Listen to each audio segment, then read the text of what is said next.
আসসালামু আলাইকুম গাইস, কেমন আছো? আশা করি সকলেই অনেক বেশি ভালো আছো। আমিও আলহামদুলিল্লাহ ভালো আছি তোমাদের দোয়ায়। তো ফার্স্ট চ্যানেল, নতুন চ্যানেল, বিয়ার স্টার্ট করে দেই। বিয়ার স্টার্ট করে আজকে টাইটেল থাম্বনেল দেখে তোমরা কিন্তু বুঝে গেছো কী নিয়ে হতে যাচ্ছে।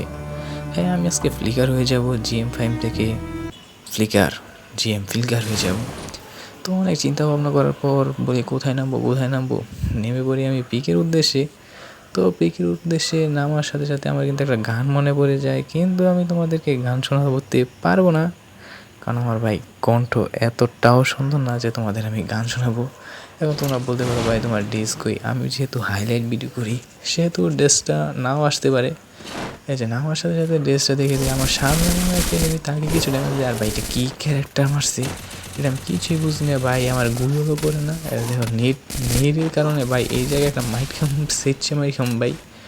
এই ঘরের ভিতরে আছে ওরে কিছু ড্যামেজ দিয়ে দিই, ওর কাছে হয়ে যায় MP ভাই। ওরে মারতেই ভাই না, শেষ MP5 দিয়ে জ্বালা দিয়ে মেরে দেয়। তারপরে কোনো সমস্যা নেই, সোল যেহেতু খেলতেছি তাও আবার তো কিন্তু রিভাইভ পেয়েই যাবো, তাদের সমস্যা নেই। আবার বুক ভরা সাহস নিয়ে আমি কিন্তু নেমে যাই, বিকজ আমি তো ফ্লিকার রুল নিয়ে খেলতেছি না। স্নাইপার তো আমার চালাতেই হবে, তাই না? তো আমি আবারও নেমে পড়ি পিকের উদ্দেশ্যে। তো পিকে নেমে আমি কী করি গাইজ দেখুন। হ্যাঁ, যে প্রথমে এখানে পেয়ে যাবো আমি এসিএটি দিয়ে ভাই দেখেন কী যে করি ভাই। ভিতরে একটা এনিমি, নেট খারাপের কারণে তোমরা বুঝতে পারছো না, কিন্তু আমার নেট খারাপ সেই কারণেই ওরে কিন্তু আমি মেরে দিই, জুইত্যা শেষ করে ওরে মাইরে দিই। এই জায়গা থেকে ভরপুর লুট কইরা তারপর আবার দৌড় শুরু করে দিই। দৌড় পারতে ভাই সামনে এনিমিগুলাই ভাই ওই জায়গায় ফাইট করে আমি ফাইট দেখতে এই দৌড় পারতে দৌড়াতে সারাদিন দৌড়াইতে ভাই আমি চলে যাই কী করতে ভাই, এখানে স্নাইপার পেয়ে গেছি ভাই। স্নাইপার নিতে জানোই তো, স্নাইপার যখন খেলবো দৌড়াতে একটি স্নাইপার পেয়ে যাই, উঠপিকার পালে স্নাইপার নিয়ে নেই। তারপর এখানে থেকে আরেকটা বিএসকে। তো বিএস কিন্তু আমি অবশ্যই ভালো চাই, নেট খারাপের কারণে কিন্তু দেখতেই পাচ্ছ না। তো বিএসকে 2টা নেওয়ার পর ভাই দেখো যে এই জায়গায় কিন্তু 2টা আমি কিন্তু খেয়ালই করি নাই যে ওরা কিন্তু একসাথে দিয়ে কেমন হয়েছে শটটা বিএসকে, তোমরা কিন্তু অবশ্যই কমেন্ট করে কিন্তু জানাতে ভুলবো না। তো ওরে মারি ভাবছিলাম ওই জায়গায় আরেকটা আছে, কিন্তু ওরে মারিয়ে দিচ্ছে। তো আমি কিন্তু চলেছি আবারও ঘরের ভিতর দিয়ে লুট করবো ভাই, একটু লুট, কারণ বিকজ স্নাইপার মাত্র নিচ্ছি, মাত্র আমার এমও ছিল 20টা। তো 20 এর মধ্যে কিন্তু ফুল ম্যাচ কিন্তু কভার করা যায় না। আমি তো ভাই নতুন করে খেলতেছি। যে এই জায়গায় ভাই কী হয় দেখো, যে সে আমার ড্যামেজ দিয়ে আমি তো বুঝতে পারি না যে এনিমিনে কী ড্যামেজ দিচ্ছি। তারপরে স্কুপ করি যে এনিমির উদ্দেশ্যে, এখন দেখি এইটা ওরে দেখে আর আরেক এনিমি কিন্তু ফাটাই দিচ্ছে।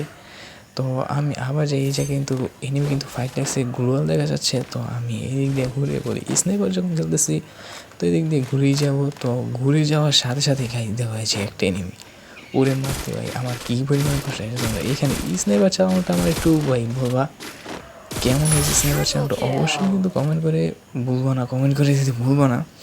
তো এরে কী করে ভাই ঘরের ভিতরে যাই, ঘরের ভিতরে গিয়ে দেখি ভাই স্নাইপার এরমো। এখান থেকে এরমোটা নিয়ে আবারও আমি দৌড় শুরু করে দিই যে যেতে হবে। তো যাওয়ার সাথে সাথে এই জায়গায় কিন্তু আমি ভাবছিলাম আরও এনিমি আছে, কিন্তু এনিমি পাই নাই। তো অনেক দূর যাওয়ার পরে ভরপুর স্নাইপারে এরমো নিয়ে মিনিয়া দেখে তারপর আমি আবারও যাওয়া শুরু করি, কারণ ম্যাপ দেখতেছি ভাই, ম্যাপের মধ্যে আমাকে ঈর্ষা দিচ্ছে এখানে এনিমি আসছে। তো এনিমি আমি এখানে না দেখে তো দেখি ভাই আমার সামনে দিয়ে গাড়ি দিয়ে এনিমি আসতেছে।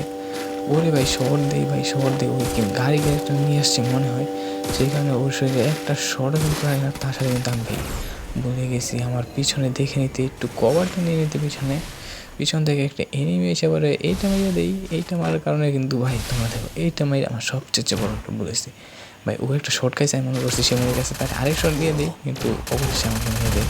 ফিকার তো প্লট ফিকার।